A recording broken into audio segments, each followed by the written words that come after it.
Jail के doctors हैं उनके द्वारा इनको प्राथमिक उपचार दिया गया तथा तबीयत में ठीक सुधार न होने पर पुनः आज सुबह इनको जिला अस्पताल भेजा गया। इलाज के दौरान इनकी मृत्यु हो जाने की सूचना पुलिस को प्राप्त हुई थी।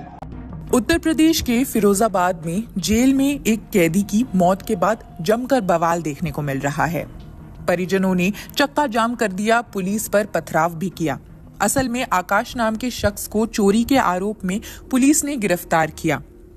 उसे जेल में डाल दिया गया, लेकिन वहां उसकी तबीयत बिगड़ गई, जिसके बाद वो अस्पताल में एडमिट भी हुए। बताया जा रहा है कि अस्पताल में इलाज के दौरान उसकी मौत हो गई।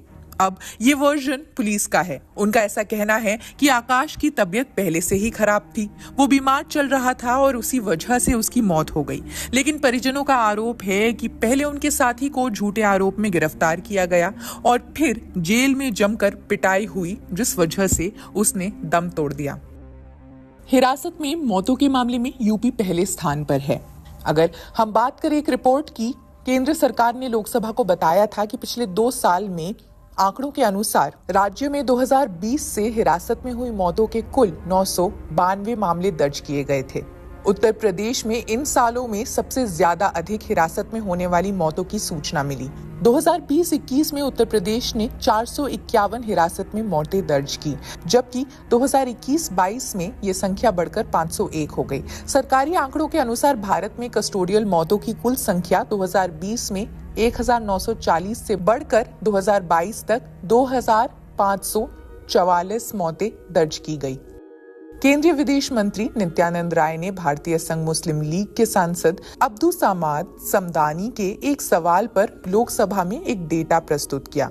उत्तर प्रदेश के बाद पश्चिम बंगाल में सबसे ज्यादा हिरासत में मौतें हुई। राज्य ने 2020 में 185 मौतें दर्ज की थी और इसके बाद 2021 से 22 के बीच 257 मौतें दर्ज की थी। 2020 से 22 तक पुलिस हिरासत में सबसे आगे उत्तर प्रदेश रहा। इसके बाद पुलिस हिरासत में कुल मौतों की अगर आंकड़ों की बात करें तो बिहार था 396 पर, मध्य प्रदेश में 364 और महाराष्ट्र में 340। सरकार ने हिरासत में होने वाली मौतों की शिकायतों की जांच के लिए कई तंत्र स्थापित किए हैं, लेकिन इस घटना ने सबको सन्न कर दिया है। अब आते हैं इस केस पर, यह हिंसा कैसे भड़की।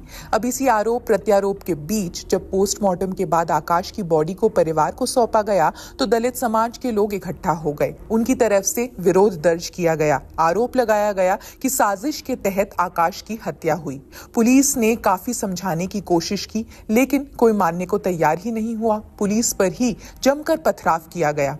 इसके अलावा कई गाड़ियों को भी आग के हवाले कर दिया गया। यूपी पुलिस को जब लगा कि कानून व्यवस्था हाथ से फिसल रही है तो पुलिस ने जवाबी कार्रवाई करते हुए क्या किया? फायरिंग।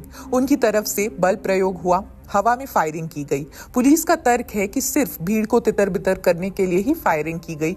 फिलहाल पुलिस के कुछ जवानों को भी घायल बताया जा रहा है। पथराव में दरअसल उनका खून बहा। पास ही के एक अस्पताल में उन्हें एडमिट भी करवाया जा चुका है। खैर, इस खबर से जुड़े सभी अपडेट्स आप तक पहुंचाते रहेंगे।